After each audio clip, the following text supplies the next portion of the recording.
आत्म संबंधी प्यारे श्री सुंदर साथ जी, धर्म प्रेमी साथियों, माताओं, बहनों,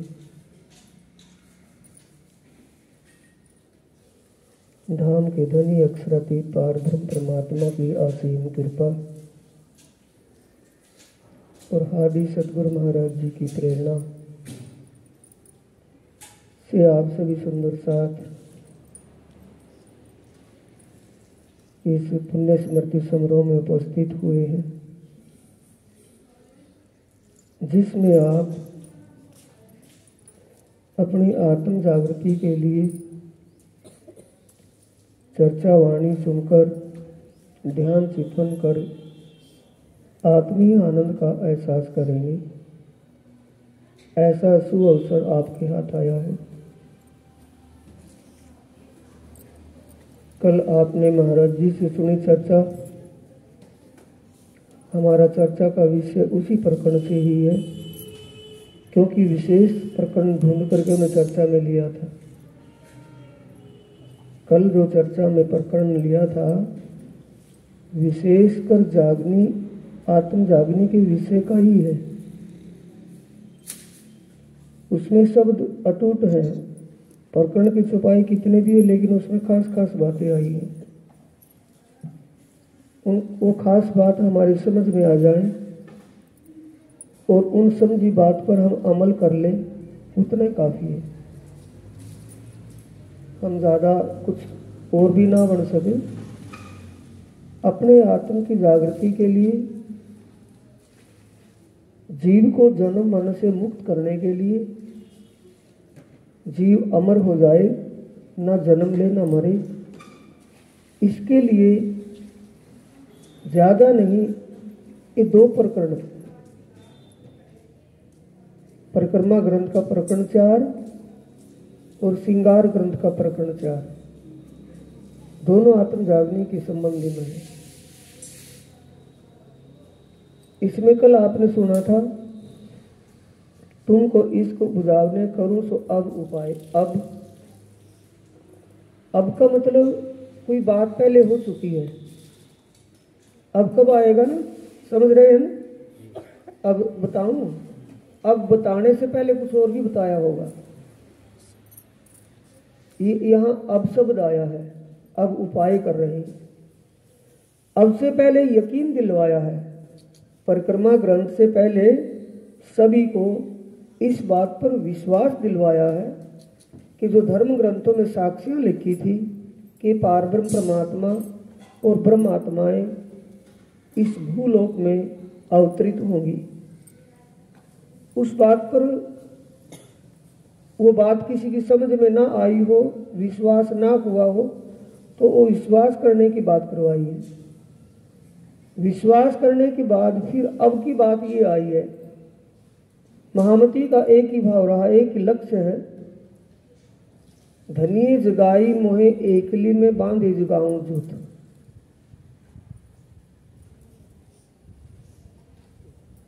दई प्रदक्षिणा अति घनी करूं दंडवत प्रणाम। सब साथ दई प्रदक्षिणा अति घनी करूं दंडवत प्रणाम। उससे दूसरी चौपाई आती है, मारा मनना मनोरथ पूर्ण कीदा अनेक बार। वारणे जाए चंद्रावती आत्म न आधार।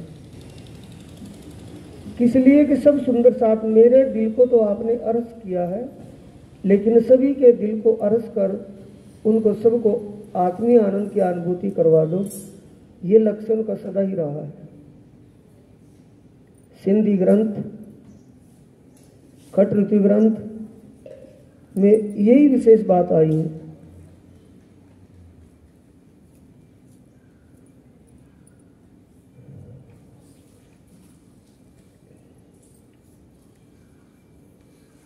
यही अपनी जागनी जो याद आवे नहीं सुकल। यहां तक आपने चर्चा सुनी थी इसी प्रकरण में। इसी प्रकरण में बहुत कुछ है, अगर आपकी समझ में आ जाए और आप अमल कर ले। निस्तिन रंग मोहलन में सात श्यामा जी श्याम, याद करो सुख सब अंगों, जो करते 8 जाम, 8 पहर, 64 घड़ी, 24 घंटे दिव्य ब्रह्मपुर परमधाम में पर आत्म स्वरूप से धनी के साथ कैसे किन किन लीलाओं में आनंद विलास की लीलाएं होती हैं, करते हैं, उनको याद करने के लिए, याद का मतलब स्मृति दिलाने के लिए। विस्मृति हो गई है तो स्मृति नहीं आ जाएगी कि हाँ, इस बात पर सबसे पहले विश्वास हो कि मैं परमधाम की आत्मा हूँ, धनी की धनियानी हूँ, मैं उस परमात्मा की अंगना हूँ, ये दृढ़ता हो। पूर्व सोच है वो स्त्री कोई भी है, शरीर है ये तो एक स्वप्न का शरीर है। हर शरीर में, हर तन में आत्मा है। हर तन का मतलब हर तन में जीव है और जीव के ऊपर आत्मा सूरता रूप से बैठी है। वो आत्मा जो सूरता रूप से खेल को देख रही है, उस आत्मा का उस परमात्मा से अंगी और अंगना का संबंध है। वो पुरुष एक ही है, सब उन्हीं के हृदय के प्रकट स्वरूप है। निस्तिन रंग मोहलन में पाठ करते वक्त खाली पाठ नहीं करना, कभी भी ध्यान दे। सुंदर साथी, जब भी पाठ करने का मौका मिले, आपको वाणी पढ़ने का मौका मिले, तो उसमें साथ साथ समय कितना भी लगता रहे, समय की बात नहीं देखे, उसमें समझने का प्रयास करना चाहिए। जो भी चौपाई सामने आए, जो प्रकरण खुला है, जिस ग्रंथ में, जिस प्रकरण में हम पढ़ रहे हो, उसको थोड़ा कोशिश करना चाहिए समझने के लिए, यानी वो चौपाई को माइंड में रखने के लिए, ताकि वो चर्चा में कभी भी सुनेंगे तो उसके बारे में ज्ञान तो होगा, और पढ़ते पढ़ते ज्ञान हो जाएगा। ये भी बात नहीं होगा। जब आप वाणी का मंथन करेंगे, वाणी को बड़े ध्यान से चिंतन मनन करेंगे, तो समझ में भी आने लगेगी। ऐसी बात नहीं है। निस्तिन रंग महलन में, रंग महल का मतलब रंग महल में, निस्दिन हर रोज।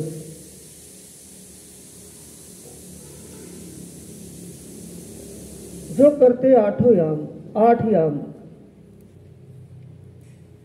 कृष्ण पक्ष में, पहले कृष्ण पक्ष आता है ना महीने में, कृष्ण पक्ष में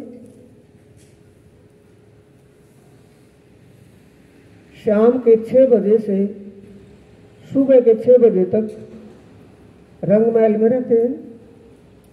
कृष्ण पक्ष से लिए बात, 8 याम की बात आई है। याद करने का मतलब स्मृति करना, उसका चिंतन ध्यान करना, उसकी स्मृति करना, और फिर उसके ध्यान में आत्मीय आनंद का अनुभव करना, वहां के लिए कहा है। शाम के 6 बजे वन उपवनों में से रमण करके जब आत्माएं वापिस रंग महल में आती हैं, तो पहली भोग रसोई की हवेली में रसोई की लीला होती है। उसके बाद समझ रहे ना, सुन रहे हैं, गए तो नहीं कहीं। उसके बाद चौथी भोग में नृत्य की लीला होती है। लीलाओं को याद करने के लिए कह रहे हैं ना। पहली लीला 6 बजे से 7:30 बजे तक रसोई की लीला होती है, भोजन रसोई की लीला होती है। रसोई की हवेली चबूतरे पर बैठ कर के आत्माएं सभी अपने धनी प्रीतम के साथ भोजन प्रसाद आरोगने की लीला करते हैं। उसके बाद 7:30 बजे के बाद चौथी भोग में चले जाते हैं। चौथी भोग में 1.5 घंटा नृत्य की लीला होती है। कृष्ण पक्ष की बात है, नृत्य की लीला होती है।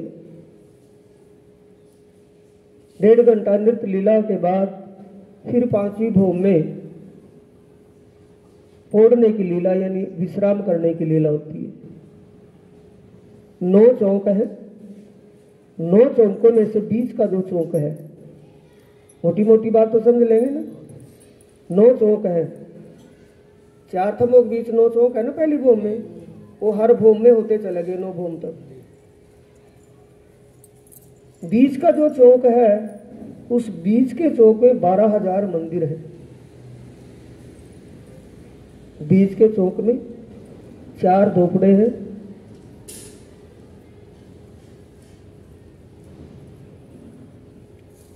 जिसमें एक झोपड़े का मतलब 2 रास्ते, ये है ना, 2 रास्ते में एक ही हो गया, एक ही हो गया। झोपड़े कितने हैं? 4 हैं। और 4 झोपड़ों में एक झोपड़े में 79 मंदिर है।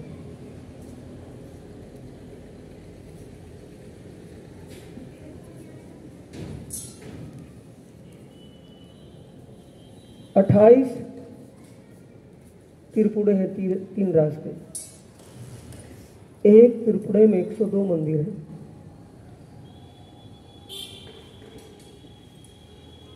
उनतीस है चौपड़े।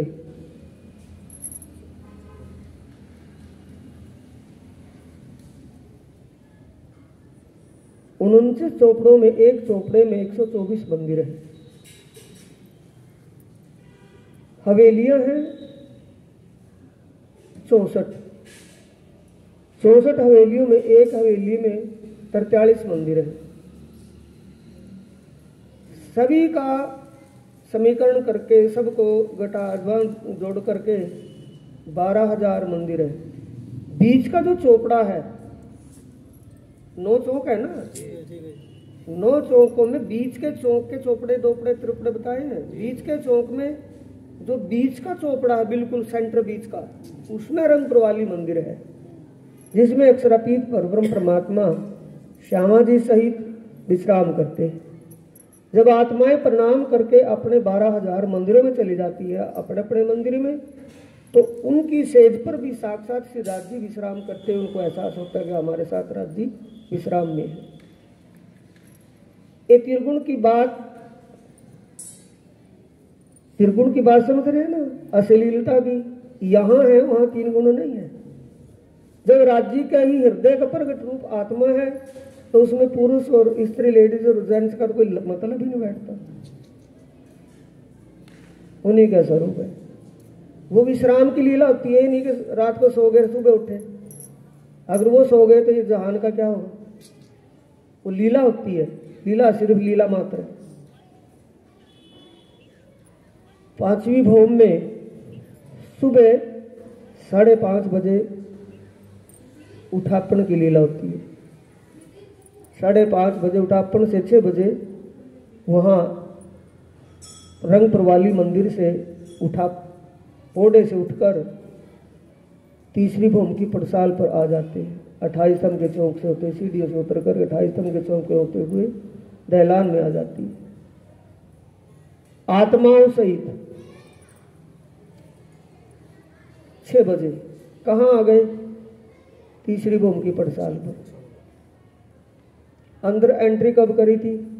शाम के 6 बजे, और दिन के 6 बज गए। कितने पैर हो गए? 8। ये 8 पैर लिखे नहीं करते, 8 जाम।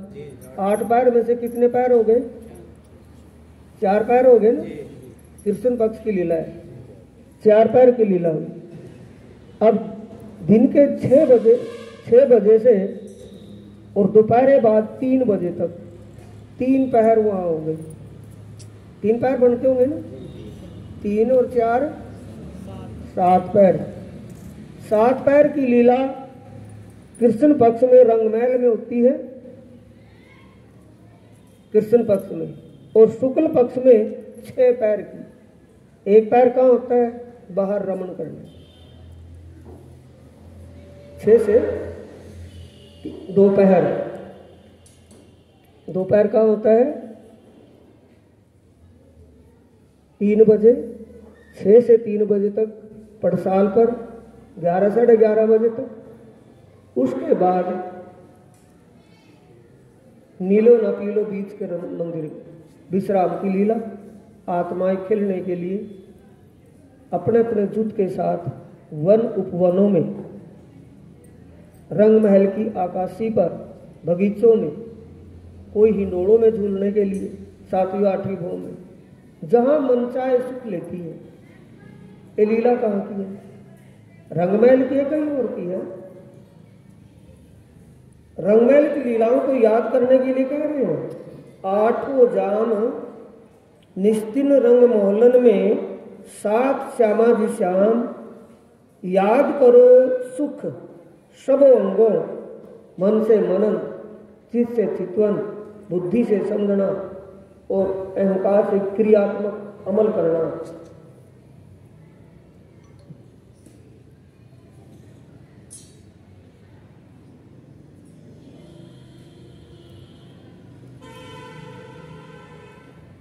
कृष्ण पक्ष में 7 पहर की लीला,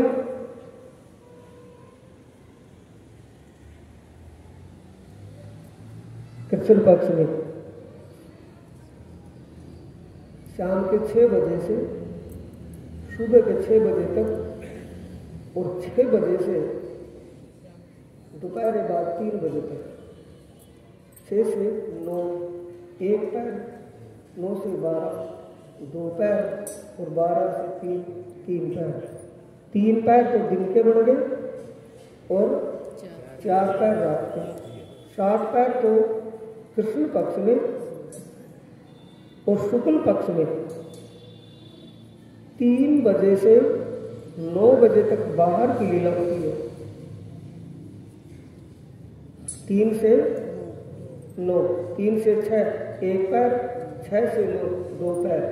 2 पहर की लीला वन उपवनों में होती है और रात को नृत्य लीला भी बाहर होती है। वन उपवनों में नृत्य की लीला के बाद सीधे डायरेक्ट रंगपुर वाले मंदिर में पहुंचती है। 7 में से 2 निकाल दे, 5 पैर हो शुक्ल पक्ष के। और पूर्णमासी के दिन 1 पैर और भी घट जाता है। पूर्णमासी के दिन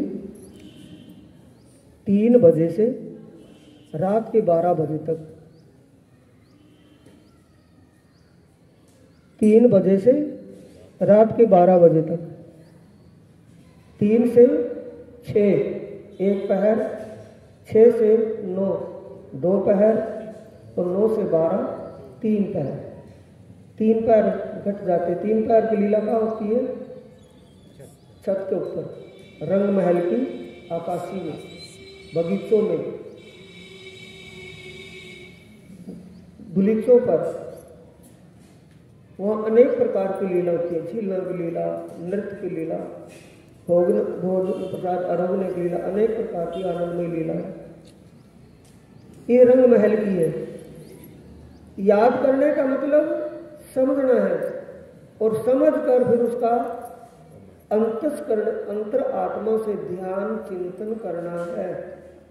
शुक्ल पक्ष हो या कृष्ण पक्ष हो, कहीं का भी। यहाँ निस्तिन रंग मोहल्लन में 7 श्यामा जी श्याम, याद करो सुख सब अंगों जो करते 8 जाम। 8 जाम पर ये चौपाई यहाँ स्पष्टीकरण कर रही है जो आप सुन रहे हैं। कृष्ण पक्ष में 7 पहर, शुक्ल पक्ष में 5 पहर और शुक्ल पक्ष की पूर्णमासी के दिन 4 पहर। रंगमहल में होती तो रंगमहल भी होगी, रंगमहल के ऊपर होती है 7 पहर की लीला चलनी। 3 पहर को 7 पहर। शुक्ल पक्ष में 7 पहर की लीला रंगमहल में, कृष्ण पक्ष में 7 पहर की रंगमहल में और शुक्ल पक्ष में 5 पहर और पूर्णमासी के दिन 7 पहर वही की लीला। ऐसे ही होगा जो तो लगा कर दे दिया।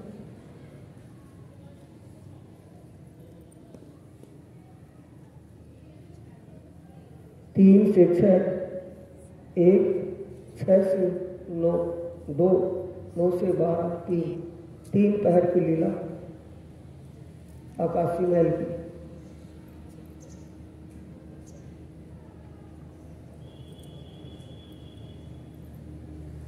और उससे पहले 3 बजे से पहले रंग महल में 6 बजे से 3 बजे तक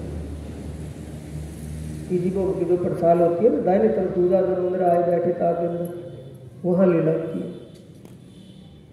लीला कैसी कैसी होती है वो सारा चर्चनी किताब में, चितवनी की किताब में सब लिखा हुआ है। सिर्फ समझने की और अमल करने की आवश्यकता है। सुंदर साहब जी, ये ना समझे कि हम खाली हैं, बिल्कुल भी नहीं। दाता मिला है, उस प्रीतम धाम धनी ने धन इतना दिया, धनी के दरबार में कमी कछुए नहीं, कमी है अपनी नियत में, ताते हम पावत नाही। कमी अपनी नियत की है, इसीलिए प्राप्त नहीं हो पाता। कितना सत्संग सुन ले, कितने पाठ कर ले, कुछ होने वाला नहीं। जब तक सुनी बात समझ में ना आ जाए और समझ करके अमल ना किया जाए, तब तक कुछ भी होने वाला नहीं। सेवा पूजा के शब्दों में बोलते हैं, कोई कहे कि सेवा पूजा के शब्दों में कुछ नहीं है, मैं कुछ सेवा पूजा के शब्दों में निष्कर्ष निकाल करके दिया हुआ है।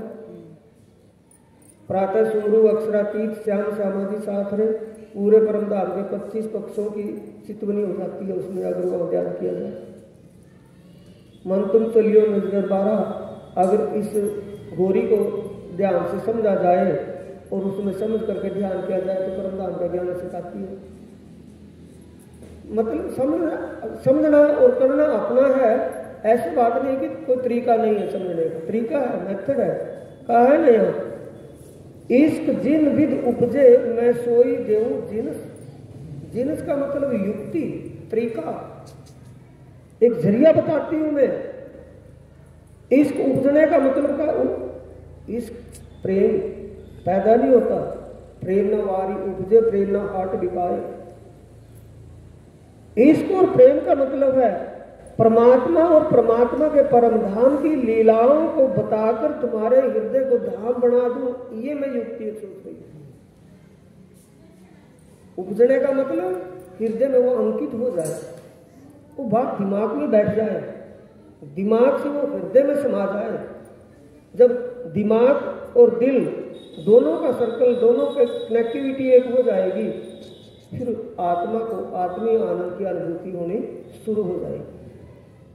जब तक हम जुबान में रखेंगे बात को, तब तक उससे कुछ मिलने वाला नहीं है। जिस दिन बात वो जुबान से हमारे कर्तव्य में आ जाएगी, अमल हो जाएगा, उसी दिन से आत्मीय आनंद की अनुभूति होना शुरू हो जाएगी। कुछ भी अनुभूति होगी पक्की होगी, लेकिन करना हमें। चौकस कर चित दीजिए,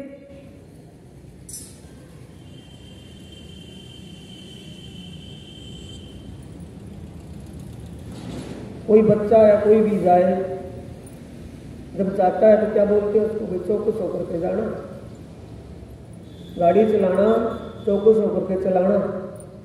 चौकस का मतलब गाड़ी ध्यान नहीं हो।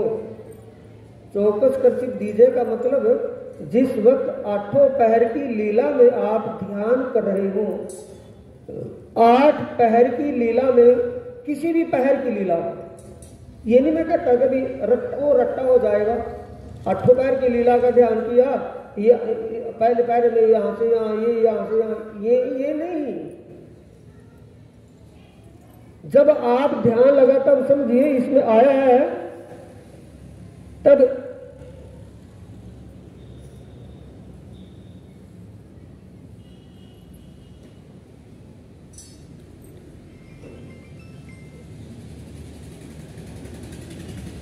हाँ, तब इश्क आया जानियो, चौपाई दूसरी चौपाई की पहले चलना है, तीसरा करना है। तब इश्क आया जानियो जब इन रंग लाग्यो रस। रस का मतलब आत्मीय आनंद की अनुभूति होने लगता है। परम धाम पारब्रह्म परमात्मा की श्रृंगार शोभा, सुबह बताया, उसमें बताया था प्रोजेक्टर को, शाम को फिर बताया जाएगा, सुबह फिर बताया जाएगा। ये शिविर है, अपने आत्म जागने शिविर है और ध्यान चितवनी का शिविर है। इसमें अपने खर्चे के लायक होकर के नहीं गए तो फिर क्या फायदा हो रहा है? कम से कम अपने खर्च अपनी जरूरत के मुताबिक तो समझ में आ जाना चाहिए ना। और फिर करना है घर जा करके भी, ये नहीं कि यहाँ समझ में आ गया फिर घर जा करके करना छोड़ के बिल्कुल नहीं करें। घर जा करके खूब करना है, समय निकाल करके करना है। समय वैसे निकलेगा नहीं, लेकिन निकालना पड़ेगा। कुछ भी करें समय निकालें, घंटा 2 घंटा, घंटा सुबह, घंटा शाम, 2 घंटे तो जरूर ध्यान में बैठे। चौकस खर्चित दीजिए आत्म को ए धन। आत्म की खुराक क्या है? परम धाम की शोभा, अक्षरातीत प्रीतम की श्रृंगार शोभा, परम धाम की लीला और उन लीलाओं में आनंद विलास की जो लीलाएं होती है, उनमें जब ये करके भी देख ले, प्रैक्टिकल भी करके देख ले। जब आप परिक्रमा ग्रंथ पढ़ रहे हो, श्रृंगार ग्रंथ में पढ़ रहे हो और बड़े ध्यान से मग्न होकर के ध्यान से आप पढ़ रहे हो, लगन से, ये नहीं कि पढ़ना कहीं काम दिमाग कहीं, दिमाग वहीं हो, ध्यान वहीं हो जहां पढ़ रहे हैं, तो आपको लगेगा जैसे मैं परमधाम में विचरण कर रहा हूं, जैसे मेरे सामने मेरी आत्मा के सबसे मालिक बिल्कुल आमने सामने खड़े।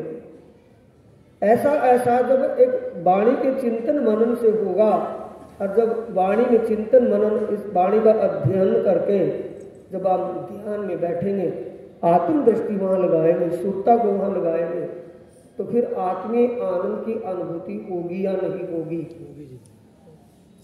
वो करना अपने काम। कितनी लगन, शोभा जाने आत्म की लगन। सब बातें आई हैं, सुनने को मिलती हैं, जानने को मिलती है, लेकिन करना ही नहीं होता।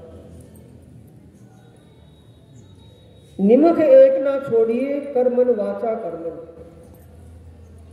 जब ध्यान में बैठे हो, ध्यान की स्थिति में अगर सुरता कहीं और भी जाए, वहां से आप कंट्रोल कीजिए। सुरता को जहां जाए वहां से कंट्रोल करके अपना लक्ष्य जो बनाया हुआ है, टारगेट जो बनाया है, लक्ष्य बनाया है कि वहां हमें ध्यान करना है, परमात्मा के स्वरूप का ध्यान करना है, परमात्मा की श्रृंगार शोभा जैसी है उस शोभा का हमें ध्यान करना है। जब चरण कमल में ध्यान हो, चरण कमलों में सबसे पहले तो देखेंगे वो चरण कमल और नूरी बदन कैसा है, नूरी तन है।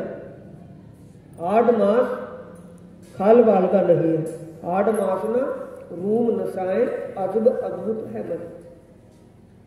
दिव्य स्वरूप है, उस दिव्य स्वरूप का श्रृंगार भी दिव्य श्रृंगार है। दिव्य श्रृंगार का मतलब देखने में दिखाई देता है कि ऐसे वस्त्र पहने हुए हैं, ऐसे आभूषण पहने हुए हैं, लेकिन वो उनके अंग की ही शोभा है। और जितनी बार भी देखेंगे तो अंग की शोभा अलग ही दिखाई देगी। एक बार सामने वो शोभा आई, दोबारा दूसरे श्रृंगार में दिखाई दी। पल पल में श्रृंगार बदल जाता है। जब एक और जन्मजय का सुना था ना, जन्मजय एक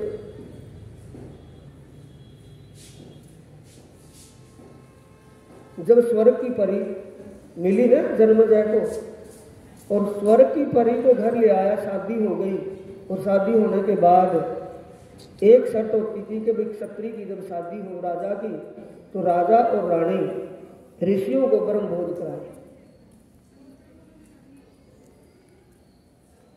उस शर्त के अनुसार, उस मर्यादा के अनुसार जैसे ही भोजन करवाने लगे, और भोजन करवाने किसको है?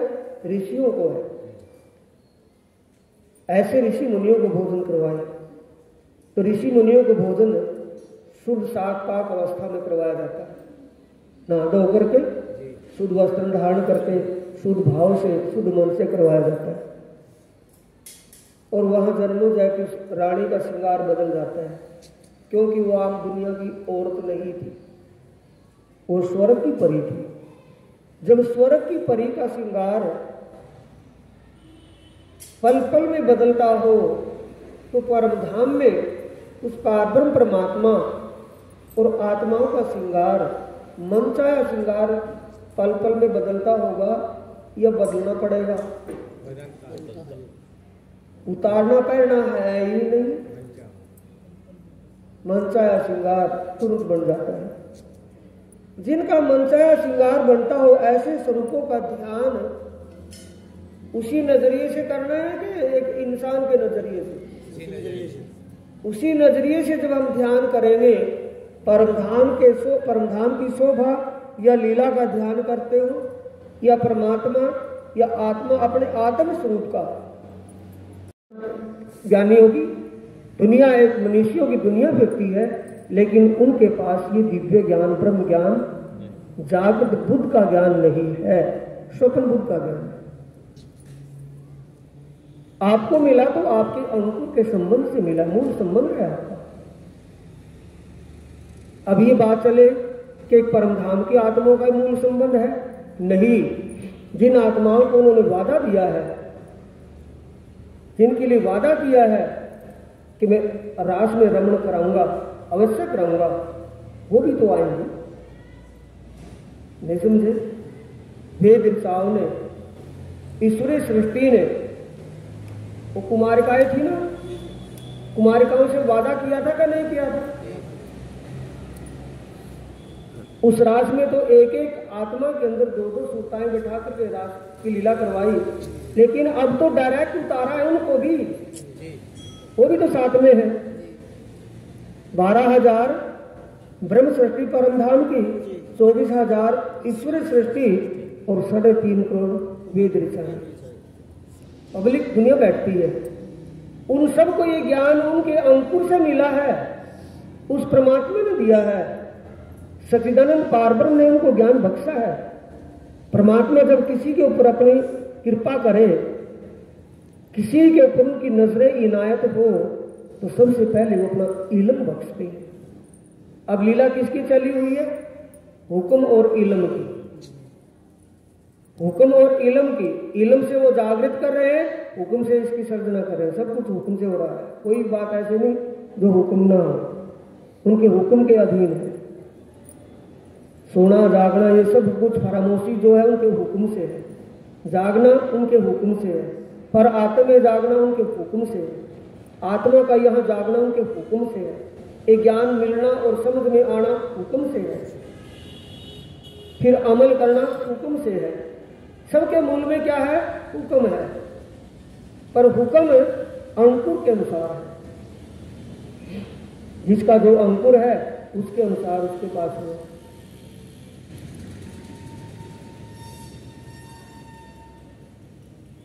करनी माफक कृपा, कृपा माफक करनी, ए दो माफक अंकुर के कृपा न जाए अनेक गुण। अंकुर के मुताबिक है।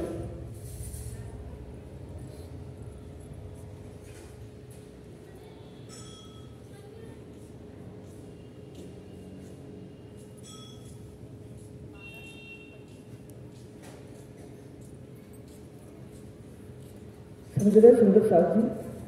चौकस कर्चित याद रहेगा ना, याद ना रहे तो याद रखना है। चौकस कर्चित दीजिए आत्म को ए धन, निमक एक ना छोड़िए कर मन वाचा करना। निमक जब ध्यान हमारा हम वहां लगा रहे हो, चौकस कर ले। ध्यान का सर्कल धारणा के अनुसार बनेगा। धारणा हद से बेहद, बेहद से परे अखंड परमधाम। जब ध्यान में बैठे आप तो स्वर्ग, बैकुंठ, शून्य, निराकार, ओंकार, ज्योति स्वरूप, गायत्री आदि का अवलोकन करते हुए अपनी सुरता को आगे बढ़ाएं। अपनी सुरता कहाँ ले जानी है? बेहद मंडल।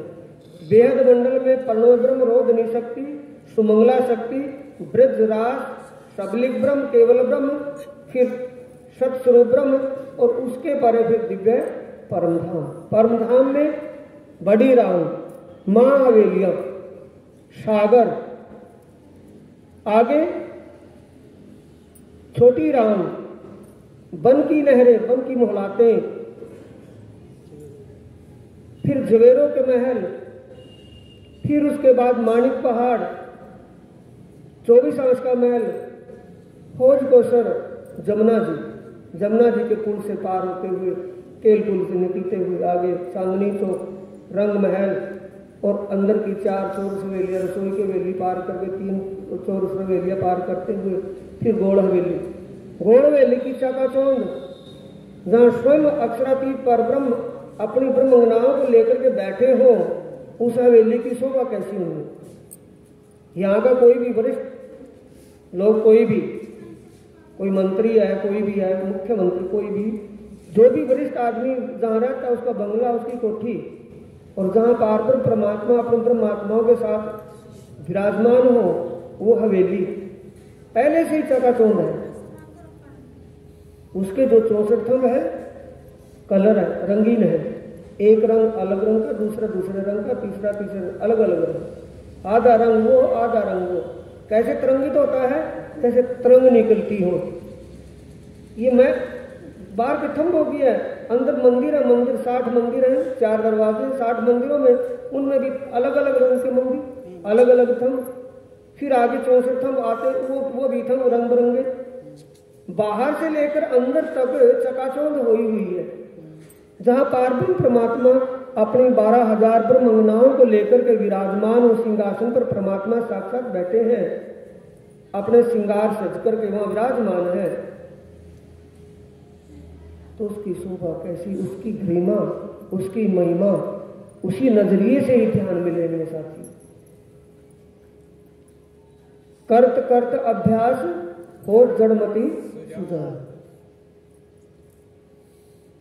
इसीलिए कहा यह बल जब तुम किया तब अलबत बल सुख धाम, अरस परस जब योग हुआ तब सुख देवे श्यामा। जब ये ऐसा गति हमारी हो जाएगी, अरस परस का मतलब जब तक हम अपने किसी भी काम में लगे हुए हो तब उस काम में ध्यान है। जब वो काम धंधा छोड़ करके ध्यान में बैठे हो और ध्यान सुरताचित वृत्ति हमारी वहां लगते लगते उस स्वरूप की शोभा में हो जाए। प्यासी मछली को अगर सागर में छोड़ा जाए तो किनारे पर बैठेगी कि बीच तक टाप लगाएगी, दौड़ लगाएगी, छूटते पानी में छूटते ही बीच तक पहुंचेगी, भागी फिरेगी। ये गति कब होती है, जब सुरता वहां लगती है। उस वक्त सुरता वहां ऐसे लग जाए तो अरस परस का मतलब है दूरी कब थी, जब तक हम दुनिया के यहाँ इस धंधे में दिमाग थे। जब यहाँ से हटा करके उसमें वहां हो गए और दोनों, वो वहां था, हम यहाँ थे, हम यहाँ से वहां गए और वहां जाकर के अरस परस है, दो से क्या हो गए, एक। ऐसी स्थिति बने जब तक आप प्रयास करें। ए बल जब तुम किया तब अलबत गारंटी ले रहे हैं। कौन? धनी जिलाए धाम से स्वयं धाम धन, कृपा करके कहे श्री प्राणनाथ। स्वयं प्रियतम कह रहे हैं कि ये ऐसा प्रयास जब आप करोगे, इतनी कोशिश आप कर लोगे तो आपको आत्मबल अवश्य मिल जाएगा। ए बल जब तुम किया तब अलबत बल, बल की बात आई है ना, कौन सा बल? आत्मबल या शरीर का बल? आत्मबल। आत्मबल दृढ़ होने के बाद क्या होगा, मन निर्बल हो जाएगा। समझ गए? मन क्या हो जाएगा, निर्बल। आत्म क्या हो जाएगा, प्रबल। जब आत्म बल मिल जाएगा फिर मन की कोई भी चलेगी नहीं, कुछ भी करें। जब आपकी स्थिति ऐसी होने लगे, उस धनी की कृपा हो जाए, ध्यान वहां एकाग्र होने लगे, फिर संसार आपका ध्यान हटाने से ध्यान हटेगा। शरीर किसी भी कंडीशन से नाकाम हो जाए तो ध्यान हटेगा। ध्यान वैसे नहीं भटकनेगा, भटकने का नहीं, ध्यान हटाने से हटेगा, ऐसी गति हो जाएगी। लेकिन उस गति को कैसे करना है? चौकस कर चित्त, अपने चित्त को चौकस कर ले, अपनी स्थिति एकाग्र कर ले। एकाग्रता में जब चले जाएंगे, धारणा करते हुए हद से बेहद और बेहद से परे दिव्य परमधाम, और परमधाम में फिर मूल मिलावे तक, रंग महल तक। जैसे भी करके। ये तो एक सीधा रास्ता बता दिया शॉर्टकट का। अगर बड़ी रांग में जाएंगे, सागरों में जाएंगे, तो सागरों में सिंहासन कुर्सियां जो बिछी हुई है वो खाली रहती है, तो उन पर बैठता है कोई। अक्षरातीत राजी सिंहासन पर विराजते हैं और आत्माएं कुर्सियों पर बैठती हैं। मीठी मीठी बातें होती हैं, गलियों में खेलती हैं, आत्माएं दौड़ती हैं, भागती हैं। ये नहीं कि गलियां वो मट्टी रोड़े कंकर की है। आत्माओं के पांव है कोई। इसमें श्रृंगार किताब में सागर और श्रृंगार में परमात्मा और आत्माओं का श्रृंगार पूर्ण रूप से दिया हुआ है, लेकिन कहीं भी जूता चप्पल का जिक्र नहीं है कि ऐसे जूते हैं, ऐसे चप्पल है। तो नंगे पांव चलते हैं तो उनके पांव कितने कोमल हैं आत्माओं के। परमात्मा के चरण कितने कोमल हैं, वो जमीन कितनी कोमल होगी फिर। एक दूसरे को रिझाना, वहां एक दिल वाहिदत की लीला क्या है? एक दूसरे को सुख देना, एक दूसरे को आनंदित करना। जमीन चाहती है आत्माओं को मेरे ऊपर चलने से आनंद मिले, इतनी सॉफ्ट होती है। सीढ़ियों पर चढ़ती है, सीढ़ियां इतनी सॉफ्ट हो जाती है कि सीढ़ियां चाहती है कि हमारे से आनंद मिल रहा है आत्माओं को। सीढ़ियों के साइड में परकोटे जो बने हुए हैं, रेलिंग जो बनी हुई है, उनमें जो पशु पक्षी हैं, पशु पक्षियों के चित्र बने हुए हैं। जब आत्माएं उनसे गुजरती हैं, चलती हैं, तो पशु पक्षी उसी मिजाज में आ जाते जिस मिजाज में आत्माएं हैं। वो अपने मिजाज से उनको रिझाते हैं। आत्मा चाहती है शेर का चित्र बना हुआ है, शेर वहां चित्र भी बना रहेगा और शेर उसके सामने आ जाएगा, उस पर बैठ करके सवारी करने लगेगी। कोई फल की इच्छा होती है, फल के पेड़ों के चित्र बने हुए हैं परकोटों पर, सीढ़ियों के परकोटे समझते हैं, सीढ़ियों के बराबर बराबर जो दीवार से बनाई जाती है, उनमें जो चित्र बने हुए हैं फलों के पेड़ों के, और फल जो लगा हुआ है, अगर आत्मा का मन होता है फल खाऊं में, तो फल टूट करके हाथ में भी आ जाता है, आत्मा खाती भी है और वहां भी लगा रहता है, क्योंकि पूर्ण परिपूर्ण है। परम धाम है, पूर्ण परिपूर्ण है, कमी नहीं है उसमें, परिपूर्ण है। तो ये जो शब्द है, ये पद है या चौपाई है, धनी के दरबार में कमी कछुए नाही, कमी है अपनी नीयत में काफे हम पावत नहीं। सुंदर साधी धनी ने आपको इलम बख्शा है, उस प्रियतम ने इलम बख्शा है, तो इलम आपको संबंध से मिला है या अपने प्रयास करने से, कोशिश करने से मिला है? संबंध से मिला है।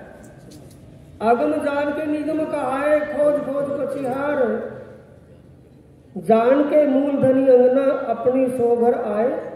तो सबसे पहले रीच करके क्या देते हैं? अपना इलम देते हैं, ताकि इलम से समझ बन जाए और समझ से उनका विश्वास, अटूट विश्वास बन जाए, और अटूट विश्वास से पूर्ण समर्पण बन जाए। तो सबसे पहले क्या देते हैं? इलम। इलम से बढ़ती है समझ, ज्ञान बख्शते हैं, ज्ञान से समझ बढ़ती है, समझ से सच्ची श्रद्धा बढ़ती है, और सच्ची श्रद्धा से फिर अपने अंदर अटूट विश्वास बन जाता है, अटूट विश्वास से फिर समर्पण, पूर्ण समर्पण बन जाता है।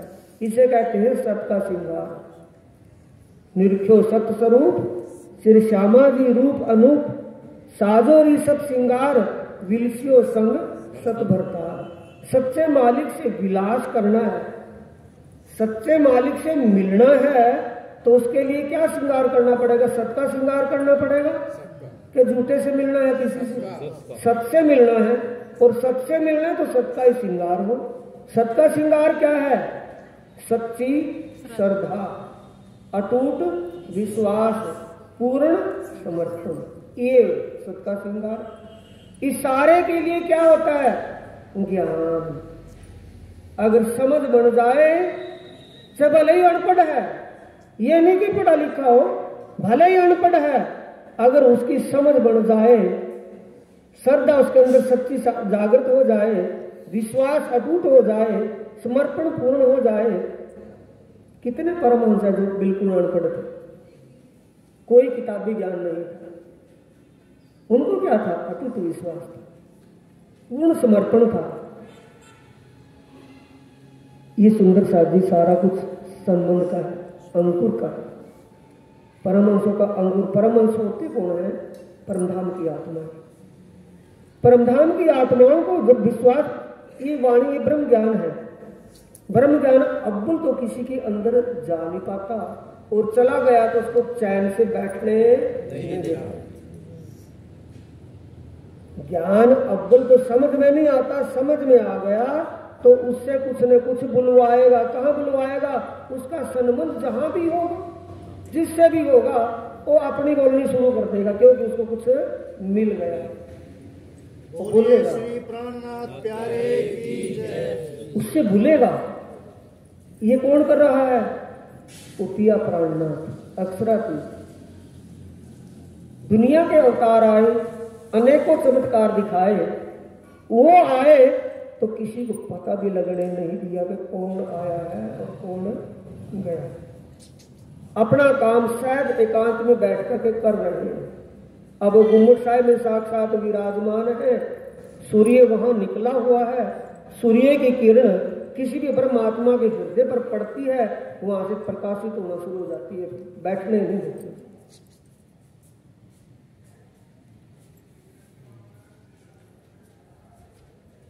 जो लो इश्क न आया तो लो करो उपाय। बिल्कुल बोलो, ये प्रकरण बिल्कुल साफ स्पष्ट है या नहीं? एक एक बात बिल्कुल सीधी सीधी बात लिखी हुई। इश्क उपजाने के लिए अब तुम, अब करूं, अब करूं उपाय। अब और जो लो इश्क न आया तो लो करो उपाय। कब तक प्रयास करो, उपाय करो। अपना चोर अपने आप दिखाई देगा कि दूसरा बताएगा? अपनी कमी अपने आप ही समझ में आएगी कि दूसरे के समझाने से समझ में आएगी कि भी मेरा इतना वाणी मंथन, मेरी रुचि की वाणी में मेरी रुचि कितनी है, वाणी में रुचि कितनी है, वाणी पढ़ते पढ़ते मेरी समझ में आई या नहीं आई। तो ये सारी बात अपने आप फील होने की है, दूसरे को पूछने की है। अपने आप जब फील होगी, फिर समझ में नहीं आई तो पूछना शुरू करेगा, वो कोशिश करेगा, कुछ भी करके उसको जानने की कोशिश करेगा। क्या सरकार श्री इतने ज्यादा पढ़े लिखे थे, उनको वाणी का क्या पता था? लेकिन जब वाणी उनके सामने वाणी आई और वाणी अनेकों भाषा में थी, इस बात से वो बड़े दुखी हुए कि भी ज्ञान तो मिल गया और ज्ञान समझ में आता नहीं, तो करें तो क्या करें? फिर राजी के चरणों में प्रार्थना करी, हे राजी, आपने इल्म तो बख्श दिया, लेकिन इसकी समझ तो हमें नहीं है, कृपा करो ना ये समझ में आ जाए। तो समझ में आई तो कैसी आई? और जागनी का प्रकाश, जागनी का जो डंका बज रहा है, चाहे तो छत्रसाल जी का बजा था, चाहे सरकार श्री का बजा। जागने में तुलना करके देखें तो जितने भी आचार्य महाराज आज प्रचारक हैं, उनको देख लें और सरकार श्री की जागने को देख लें, कहीं से देख लें। जो आज इस वाणी का पर्दाफाश है, ये सिर्फ उनकी मेहनत, उनकी बदौलत। परमधाम का नक्शा बना, सीरियल बना, 2 सीरियल बने, वाणी का भाव, वाणी के शब्द अर्थ खुले, सारे ये सारी मेहनत। लेकिन दिल में क्या थी कि हे धनी, आपने इल्म तो बख्श दिया, लेकिन ये समझ में तो नहीं आता, करें क्या? अब क्या करें? इसको लेकर के वो घंटों घंटों तक परिक्रमा करते रहते थे। कहाँ? पन्ना जी में जाकर के गुम्मट बंगला में छुपे। दुनिया सोती थी, रातों में परिक्रमा करते। ये धनी, ये इल्म तो बख्श दिया, लेकिन समझ में क्यों नहीं आता? इसको समझा दो, कृपा करो, इसको समझा दो।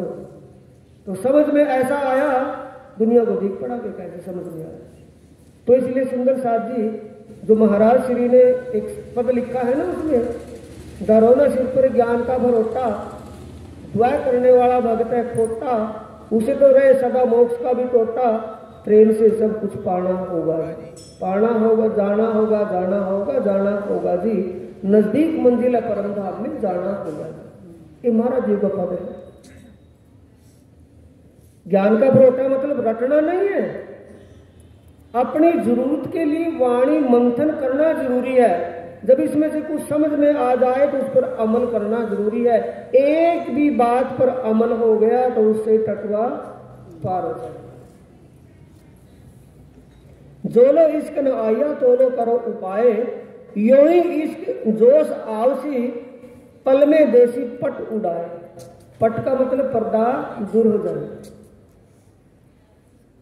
आत्मा से परमात्मा ये समझ में आ जाए कि मेरा पिया, मेरा प्रीतम, मेरा वाला भी मेरे से दूर नहीं, हर पल मेरे साथ।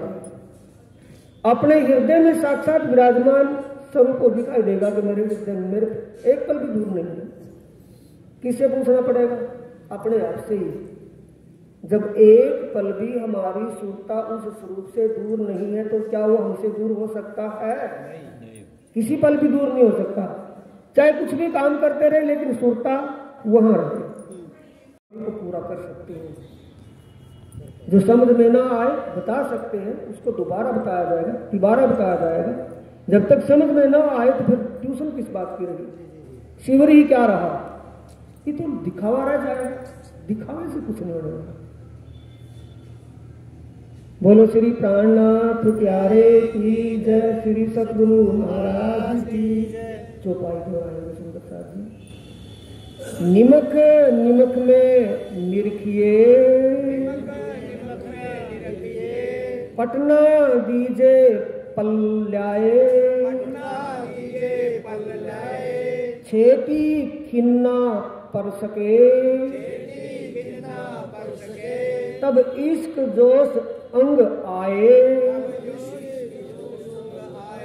तब इश्क जोश अंग आए, तब इश्क जोश अंग आए। बोलो श्री प्राणनाथ प्यारे की जय, श्री सद्गुरु महाराज की जय। प्रणाम।